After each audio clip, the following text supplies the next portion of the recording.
going to be amazing. Once upon a time, in a lush green forest, there lived a little squirrel named Sammy. Sammy was small, with fluffy gray fur and bright, curious eyes. He loved to play with his friends, but he also had big dreams. More than anything, Sammy wanted to find the biggest acorn in the whole forest, a legendary treasure that all the animals talked about. One sunny morning, Sammy woke up with a spark of determination. "Today is the day," he declared to his friends, who were still sleeping. "I'm going to find the biggest acorn."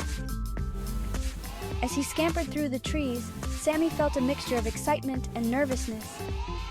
He remembered the tales of the wise old owl who lived on the tallest branch of the tallest tree. Maybe she could give him some advice. Sammy climbed high, higher than he had ever gone before, until he reached the owl's nest.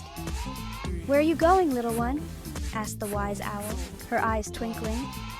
"I'm looking for the biggest acorn," Sammy replied, puffing his chest out with pride.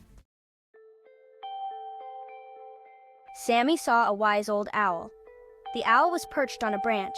He had big round eyes. Sammy decided to ask for advice. "Excuse me, Mr. Owl," Sammy said politely. "Can you tell me where to find the biggest acorn?" The wise owl blinked slowly. "The biggest acorn," he hooted, "is often found where you least expect it. Believe in yourself, little squirrel, and you shall find it." Sammy thanked the owl. He felt encouraged. He continued on his quest, filled with renewed determination. Know you've been a good friend. Section 4. Daisy the Deer. Sammy came to a rushing stream. He wondered how to cross it. Just then he saw a friendly deer named Daisy. "Hello," said Sammy. "I'm Sammy. Can you help me cross the stream?"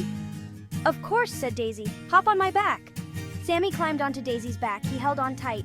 Daisy carefully carried him across the stream. Sammy was grateful for her help. After crossing the stream, Sammy continued his journey. He followed a narrow path. The path led him to a clearing. In the middle of the clearing stood the biggest oak tree Sammy had ever seen, and beneath it, nestled among the fallen leaves, was the biggest acorn he could have ever imagined. Sammy could hardly believe his eyes. He had found it. He had found the biggest acorn in the forest. He carefully picked it up. It was even bigger and more beautiful than he had ever dreamed. Sammy retraced his steps. He crossed the stream again. He said goodbye to Daisy. He thanked the wise old owl. Finally, he reached home. He showed everyone the biggest acorn. His mom was so proud. All the other squirrels cheered. Sammy was happy. He had found the biggest acorn. But more importantly, he had learned that believing in himself was the key to achieving his dreams.